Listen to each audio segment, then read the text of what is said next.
Hello and welcome to Moon Sleep Stories, where you can listen to the sound of my voice. Tonight, we're unplugging the static.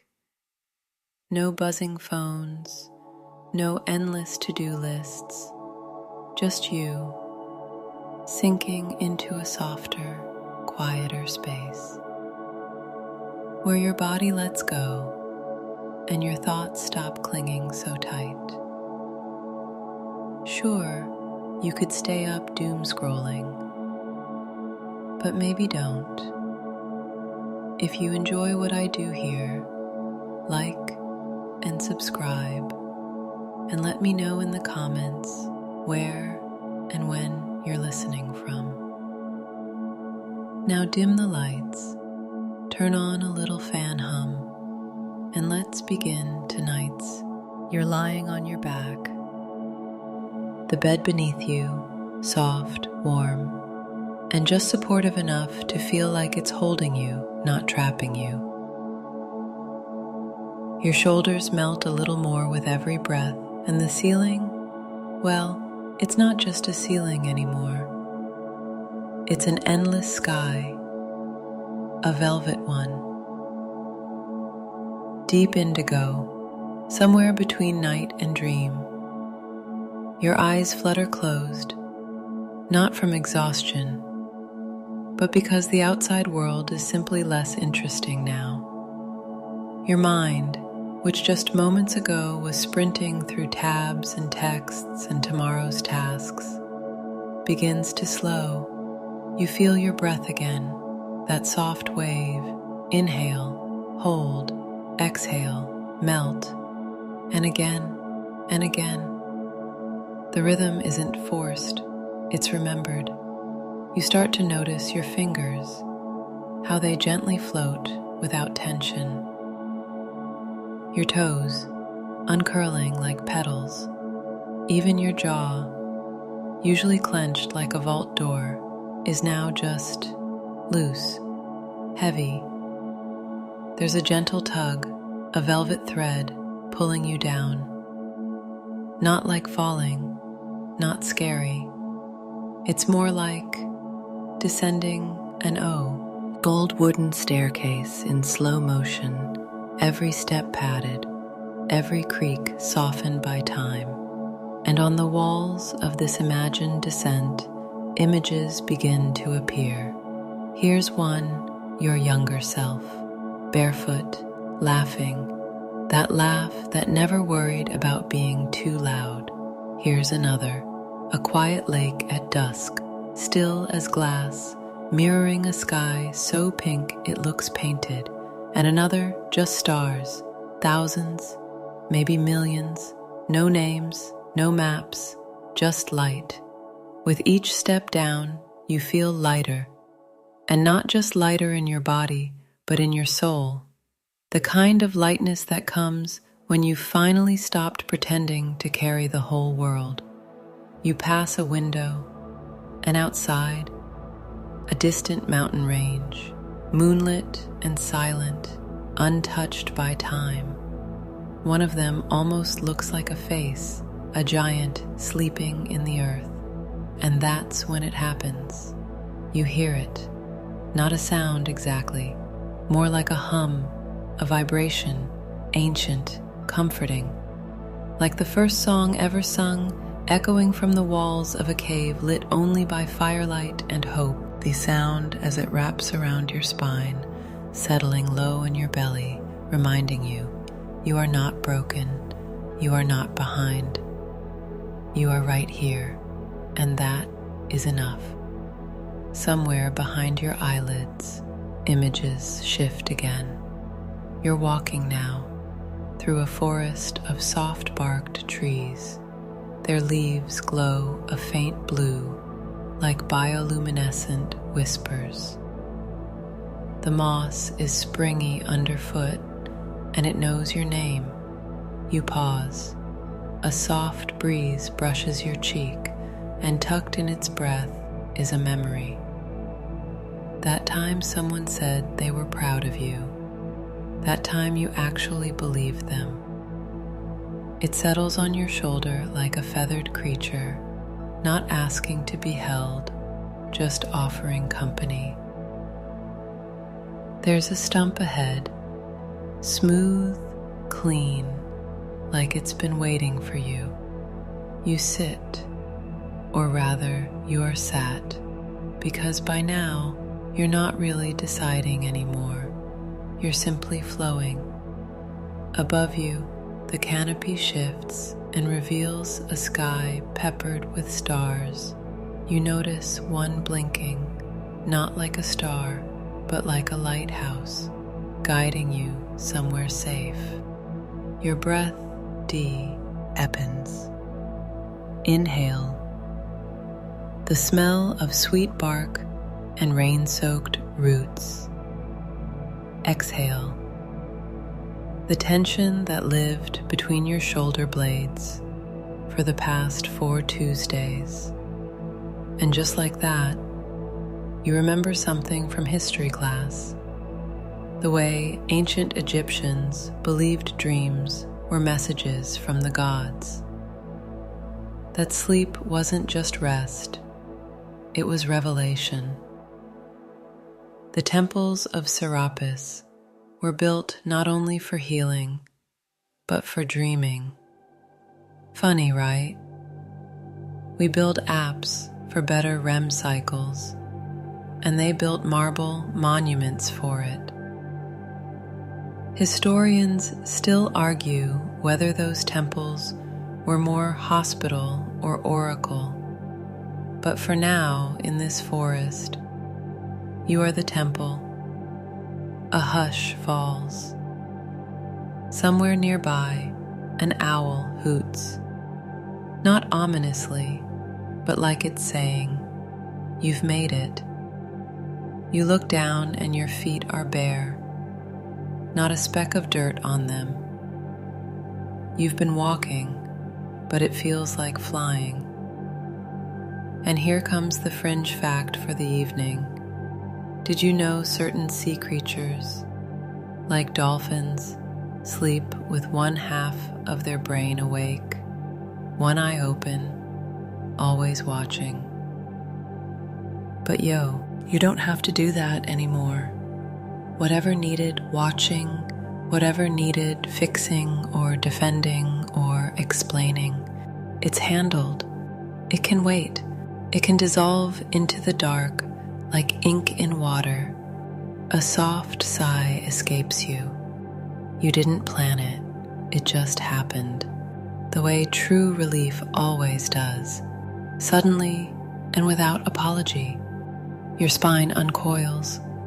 Your forehead smooths. Even your thoughts start speaking in whispers. One of them says, "You're safe now." Another says, "You've done enough." And your favorite one simply says, "Shh." So you sit and breathe and float. And as the velvet dark folds itself around you, one final image flickers behind your eyes. A hallway made entirely of golden light. Not blinding, not even bright, just warm. Familiar, you take one step toward it, not to escape, not to chase, but to be. You take that first step into the golden hallway, and it doesn't feel like walking. It feels like melting forward, like honey sliding across warm toast, like your soul being gently tugged into a deeper layer of itself. The floor glows beneath your feet, but you don't look down. You don't need to. You trust it. The way you trusted night lights as a kid, or the sound of your grandmother humming while she cooked. The hallway stretches longer than seems architecturally possible, and yet it's not empty. On each side are doors, heavy, oaken, some cracked open, some firmly shut, some pulsing softly like a sleeping heart. These aren't just doors, they're memories, ideas, moments in time that still echo inside you long after you thought they'd vanished. You pass one labeled 8th birthday. It smells like frosting, wrapping paper, and that strange mix of plastic and sweat from a bouncy house. Another door lets out a gust of wind that smells like high school gym floors and missed opportunities. You smirk because, yeah, we don't need that one tonight. And then there it is, a door marked only with a single glowing symbol, a spiral. It pulses gently, drawing you in. No handle, no hinges, just the suggestion of entry. You breathe in, and suddenly you're inside. The room is vast, but not empty. It's filled with you. Not the physical you, but the fragments, the echoes, tiny paper-thin versions of old fears and looping thoughts floating gently in suspension. They don't attack. They don't judge. They just exist. You recognize them. That voice that whispers, "What if I mess this up?" It's a library. And these old fears? Just dusty books, outdated, over-referenced, and honestly, kind of boring. You reach toward one, the fear of being forgotten. It quivers, then folds in on itself like paper soaked in water. Gone. Another, the fear that peace means laziness. You laugh, actually laugh, because wow, what a weird little lie that one was. There's one echo, though, that doesn't dissolve so easily. It looks like shame. It stands a little taller, denser, wearing a jacket made of old mistakes. You walk toward it, not to fight, but to listen. And when you get close, it speaks. Just 2 words. "I'm tired." You nod. "I know," you whisper. "Me too." And with that, you do something radical. You offer it a hand. It hesitates and then dissolves into your palm like warm steam. Somewhere in the distance, a bell chimes, low, sacred, the kind you'd hear in an old monastery or a very expensive yoga retreat. You turn, and suddenly you're no longer in the room. You're underground now, a soft earth on cavern, glowing faintly with crystals embedded in the walls. And you think, did I just lucid dream into a luxury wellness center? But no, this is older. This is primal. The walls hum, not with sound, but with knowing. And as you walk, you begin to hear voices, not outside, but from deeper within.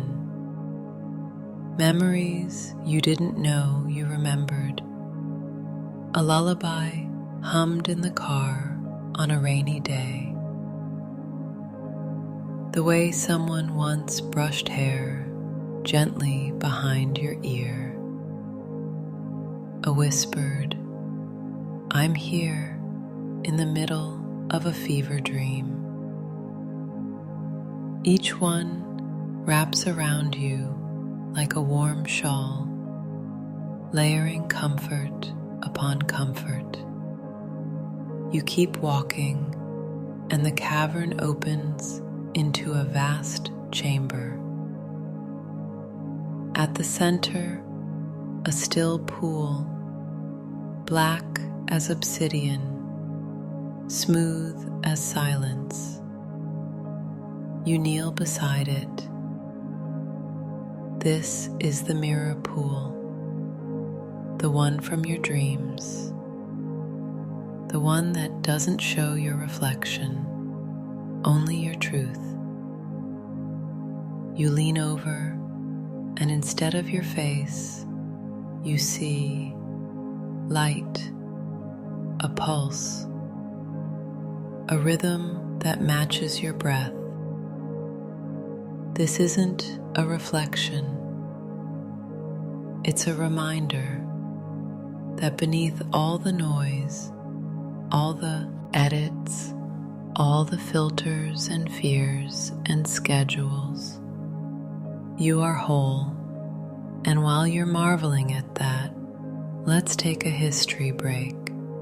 Did you know that during World War II, soldiers were taught a sleep technique that involved relaxing each part of the body and clearing the mind? They were told, start with your face, let it fall, then shoulders, then chest. Why? Because even in chaos, the body can still find peace. Apparently, some soldiers could fall asleep sitting up in 2 minutes.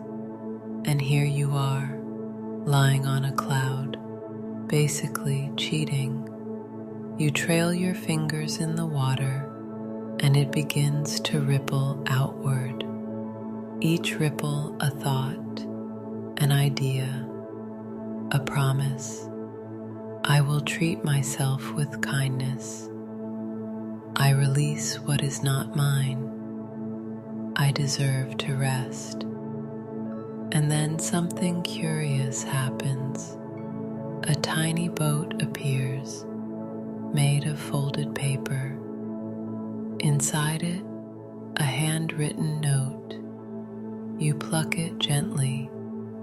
It reads, "Not everything unresolved needs solving tonight. Some things just want to be heard." You let the paper go. It floats back into and the surface smooths again. Historians still argue whether the oracle at Delphi gave real advice or just poetic nonsense filtered through incense and political guesswork.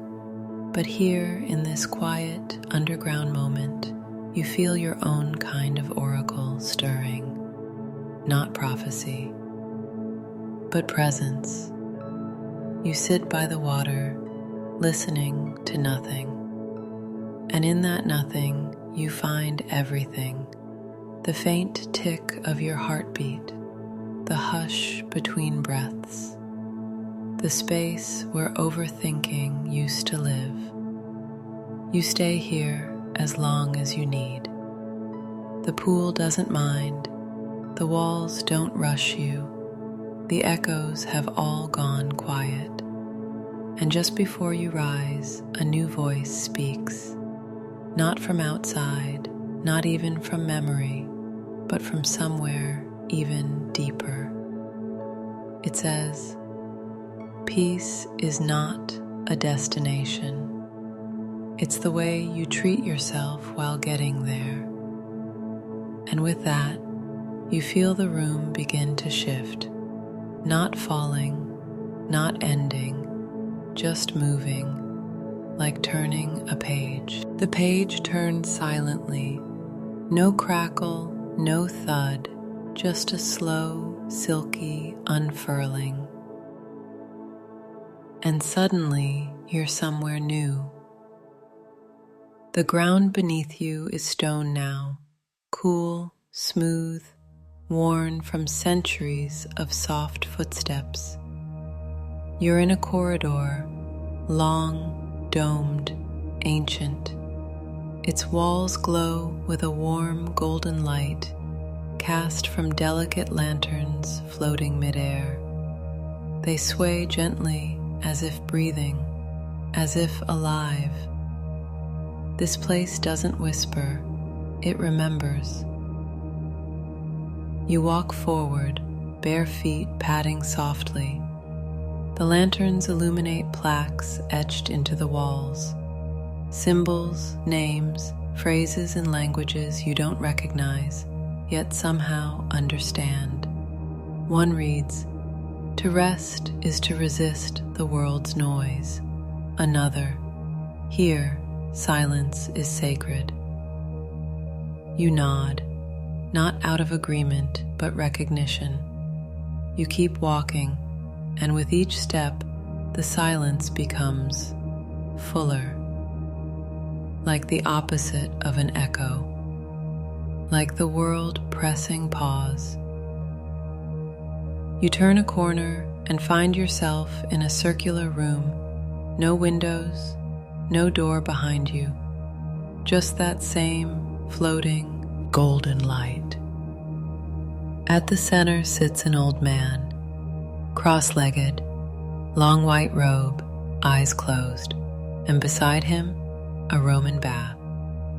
Steam rising lazily from it, not luxurious, just elemental. Stone and water, fire and breath. The man opens one eye, smiles, says nothing, but in your head you hear his voice, like it's made of wind over sand. You're not here to be wise, you're here to be soft. You step toward the bath and slip your feet into the water. It's perfect, not hot, not cold, just a temperature you somehow remember from a dream you had at age 7. The man gestures to the far wall where a carved tablet reads, "In ancient Rome, public baths were not just for cleansing, but for stilling. A place to pause the day, to reflect, to let the world loosen its grip." You sigh as the water climbs around your ankles. Historians still argue whether Roman baths were more hygienic or social. But here, right now, you know their truest purpose. Permission to do nothing, to soak, to breathe, to be glorious, lie unapologetically off. You lean back, the edge of the pool supporting you. Steam curls into the air like incense. And then you notice soft chants echoing from unseen corners of the room, low, ancient, not religious, not quite, just sound wrapped in reverence. Your breath starts syncing with the chant.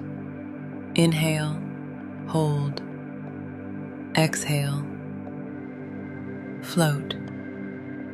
And just as you begin to lose the boundaries of your skin, another shift happens. The light around you dims, not darker, but deeper. The stone dissolves into wood, and you find yourself seated now in a temple, but not one you'd find on a tour map. This one feels Tibetan, Himalayan.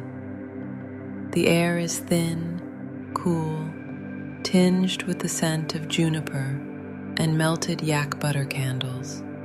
A monk, barefoot, calm, eyes like still ponds, approaches. He doesn't speak, he just places something in your hand, a small wooden box. You open it slowly, reverently.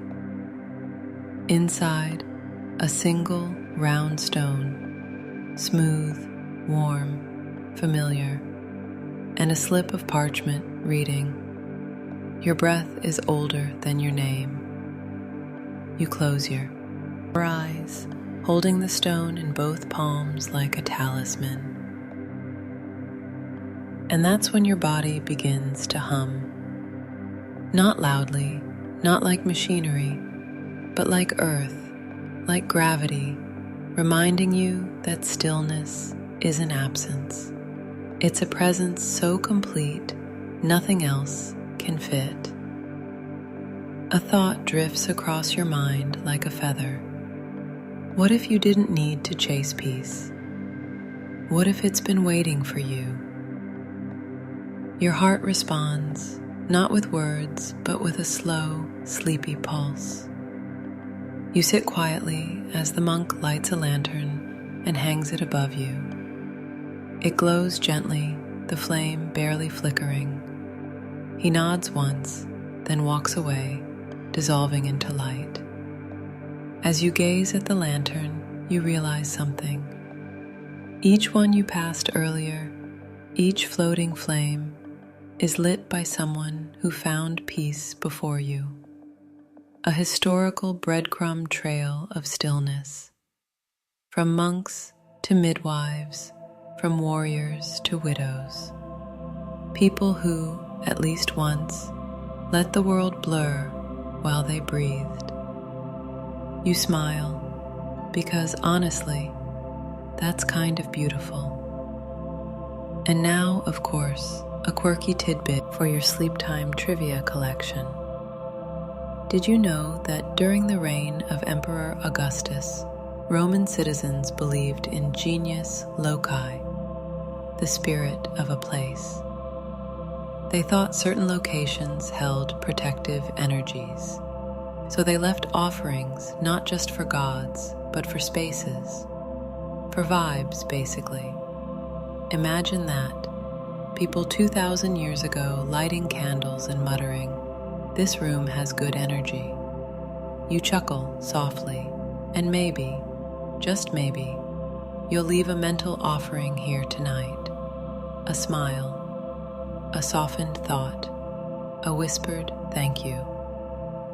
The temple begins to fade, not vanishing, just receding, like a dream gently backing away to make space for the next. And as it does, you realize something unexpected. You don't feel sleepy. You feel weightless. Sleep will come, of course.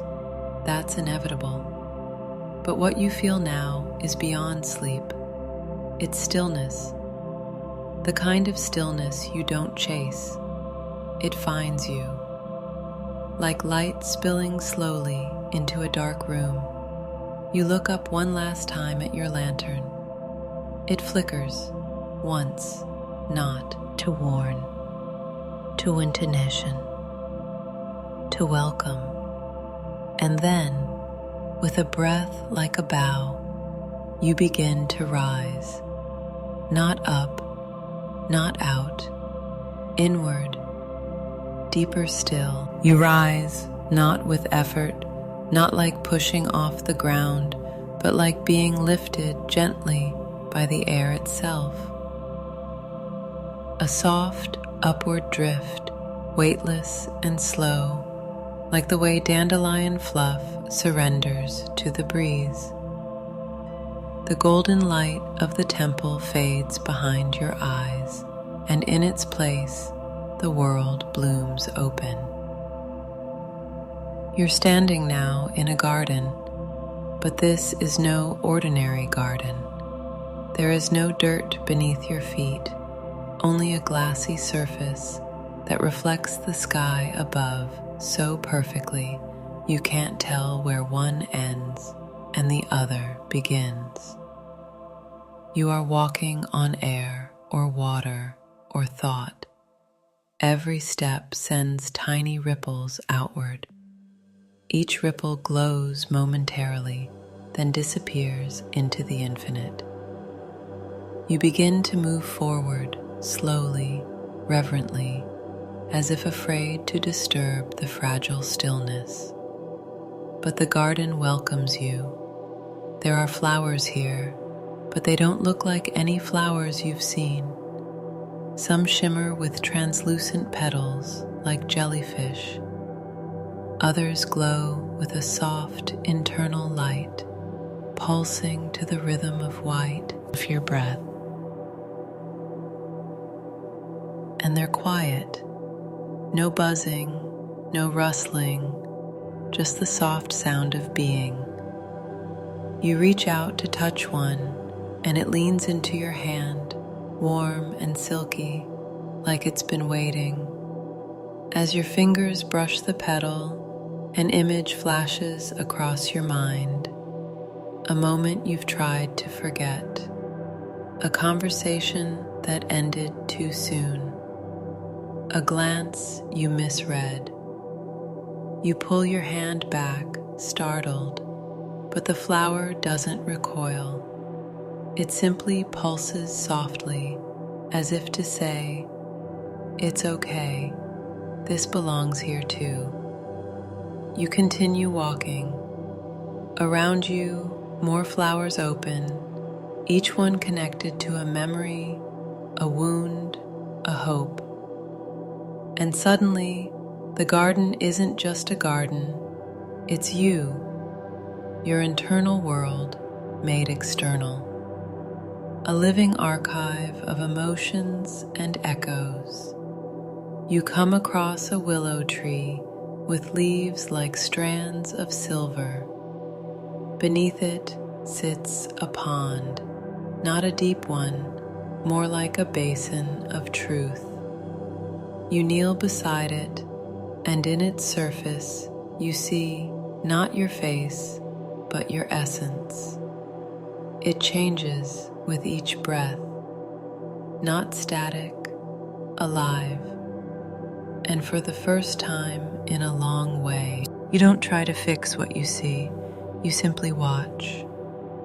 No judgment, no edits, just presence. A dragonfly lands on your shoulder.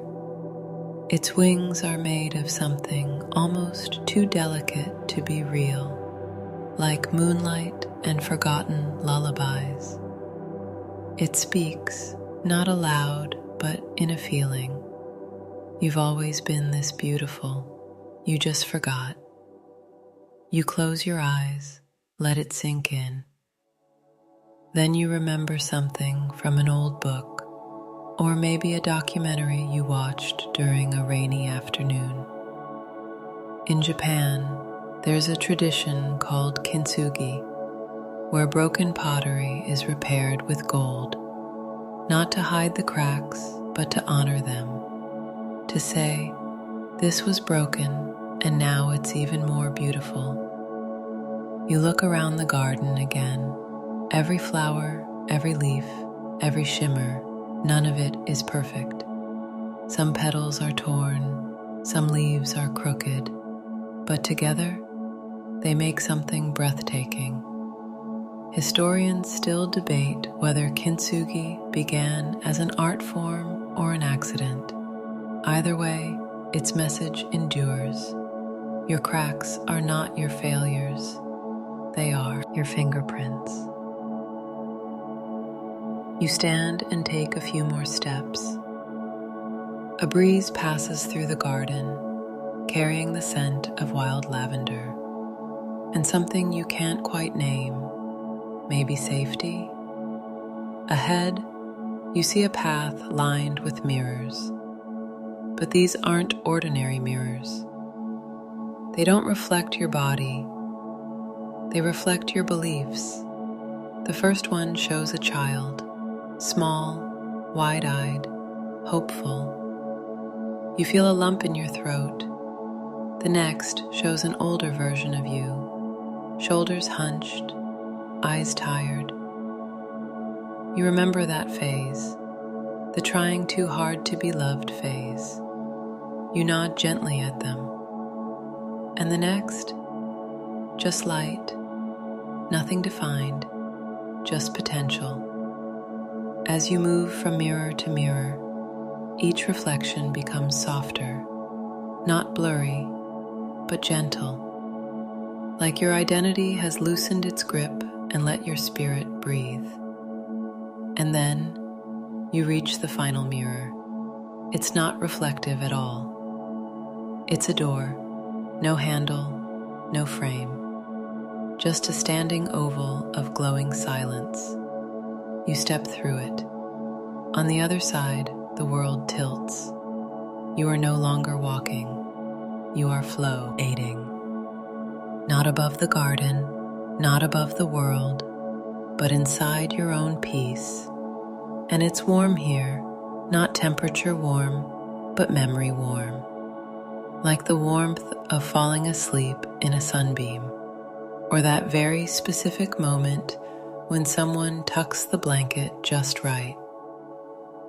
You're aware of your body again, how your chest rises and falls without instruction, how your hands have completely let go, how even your thoughts have gone quiet. And still one remains, a funny little historical tidbit trailing in behind you like a child who wants to show you something. Did you know that Cleopatra, yes, that Cleopatra, was rumored to have used rose water, not just for beauty, but for sleep? She believed the scent lulled her into vivid dreams and helped her rise more alert. Some say it's myth, others swear by it. Either way, if rosewater worked for a queen who ruled half the known world, maybe lighting a lavender candle tonight isn't too dramatic. You smile. Maybe you'll try that tomorrow. But right now, there's nothing to try. You are not here to do. You are here to be. The floating slows. The garden dims. Not fading, just resting. Like you reach out your hand, and one final petal lands in your palm. It glows softly, then melts into your skin. And just before the next shift, you hear one more truth. You do not need to become anything to be enough. The world holds its breath and then exhales along with you. Slow, sleep-paced, melodious. The exhale is long, deep, like the kind of sigh you let out when you finally crawl under a blanket that smells like home. Everything softens, your thoughts, your breath, even the edges of your body. You are somewhere new again, but now it doesn't feel new. It feels like returning to something you've carried inside you all along. You open your eyes, though maybe they were never really closed. Before you lies a small wooden gate, no locks, no guards, just a welcome. It swings open silently at your approach, and there, spread out before you, is a quiet meadow bathed in starlight. The grass shimmers in soft waves like moonlit silk. Fireflies drift lazily through the air, each blinking light a little heartbeat. The sky above is impossibly vast, as if someone peeled back the universe just a little more tonight, just for you. And in the middle of this meadow, a small cottage, stone walls, thatched roof, smoke curling gently from the chimney, the kind of place fairy tales forget to mention because it's too simple, too good, too ordinary to be magic. But it is. This cottage, this place, it's yours. Always has been. You step toward it, barefoot, feeling the earth warm and giving beneath your soles. The grass parts like it's known your footsteps for years. It probably has. Inside the cottage, everything is as it should be. A fire flickers in the hearth, not too bright, not too loud. The kettle hums on the stove. A book lies open on a table, though the words blur the moment you try to read them, because reading isn't the point. You wander room to room, each space filled with textures and scents that whisper comfort. Lavender, old wood, rain-soaked linen, maybe even toast. And finally, you come to the bedroom. There, waiting for you, is a bed, massive, inviting, unreasonably fluffy, a fortress made of blankets and dreams. You climb in without thinking, because this time, you don't need to weigh the options or bargain with your brain. You've arrived. You sink into the mattress, which cradles you like it was built from stardust and second chances. The quilt pulls itself over your shoulders like a familiar hug. And then, from the wall above the bed, a gentle light pulses, a mural slowly coming to life. Images from your journey appear in soft motion. The forest of breathing trees, the pool of echoes, the floating lanterns, the mirror garden, all of them watching over you. Not like guards, but like old friends keeping you company through the quiet. You close your eyes again, and this time it's different.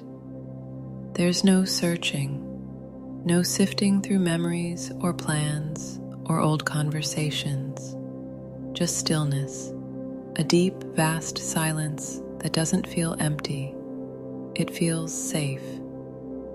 And then one last visitor arrives. Not a person, not even a memory, just a sensation, that pure feeling of being held by yourself, by the world, by the moment. You think of something you once read, or maybe heard in a lecture you half slept through, that ancient cultures believed dreams weren't escapes. They were returnings, journeys back to the soul. Even Plato wrote that the soul, during sleep, rises to its true form. Historians still argue whether dreams are random neuron firings or meaningful narratives. But here, in your bed, in your cottage, in your meadow, there's no debate, there's just quiet, and within that quiet, truth, that you are not behind, that rest is not a luxury, that love doesn't need noise to exist, that you, as you are enough. One last soft thought flickers. Did you know there's a species of bird, the alpine swift, that can stay in flight for 6 months without landing? It just glides, eats, even sleeps mid-air. Imagine that. And now imagine the opposite. You, not flying, but landing, right here, soft, still, whole. And as you finally drift into sleep, something inside you, something small and glowing, says, "Welcome home." And now we slow. There is no more walking, no more climbing or drifting or remembering. Only the breath, the inhale, gentle, light, the exhale, long, slow, and full of release. Feel the weight of your body, heavy now, like you're being carried on a raft of clouds. Nothing left to hold up, nothing left to hold in. The room around you fades. The bed becomes an extension of your body. The air grows warmer, thicker, sleepier, and the thoughts, they don't need to leave. They simply lie down beside you, quiet, drowsy, soft-edged. Even your heartbeat slows, not from exhaustion, but trust. Trust that you've done enough, that this night belongs to no one but you. Let your jaw go slack. Let your tongue rest. Let your eyes drift further into the velvet dark behind your lids. There's no more story now, only the echo of your own peace, blooming like a late summer flower under a silver moon. Whatever your mind still carries, whatever tomorrow asks, can wait, because tonight you've come home to breathe, to stillness, to yourself. Sleep now, little lantern.